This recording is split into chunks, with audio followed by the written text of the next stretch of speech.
విమానం పైకెళ్ళేటప్పుడు దానికి ఆయిల్ కొడతారు. మధ్యలో వేరే దేశంలో ఫ్యూయల్ కొట్టించుకునేటటువంటి కాన్సెప్ట్ ఉంటుంది. యుద్ధ విమానాలకి మరి అట్లా మధ్యలో యుద్ధం చేసేటటువంటి మధ్యలో వేరే దేశంలో కూర్చొని ఫ్యూయల్ చేసుకోవడం కుదరదు కదా! దానికనినే యుద్ధ విమానం ఆకాశంలో ప్రయాణిస్తూ ఉండగానే, రన్నింగ్‌లో ఉండగానే దానికి రీఫ్యూయలింగ్ చేసేటటువంటి, అంటే వేరే విమానం పక్క నుంచి వెళ్తూ దానికి ఆయిల్ ఎక్కిచ్చేటటువంటి సిస్టమ్ ఉంటది యుద్ధ విమానాలకి. అయితే అంతరిక్షంలో శాటిలైట్స్ ఉంటాయి. ఈ శాటిలైట్స్, రాకెట్స్ మూవ్ చేసేటటువంటి సందర్భంలో వాటికి ఫ్యూయలింగ్‌కి సంబంధించినటువంటి ప్రక్రియ ఏదైతే శాటిలైట్ రన్నింగ్‌లో ఉండగా ఫ్యూయలింగ్ చేసేటటువంటి ప్రక్రియకి సంబంధించి మొన్న ఈ మధ్యన సినిమాలు అయ్యి వచ్చినాయి. కానీ అమెరికా వాళ్ళ దగ్గర ఆ చాయిస్ ఉంది. ఇంతవరకు ప్రపంచంలో మరే దేశం దగ్గర లేదు. నాసా వాళ్ళ దగ్గర ఉంది.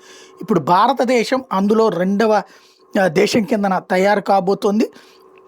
ప్రపంచ రెండవ దేశం కిందన ఏది ఆన్ ఆర్బిట్ శాటిలైట్ రీఫ్యూయలింగ్.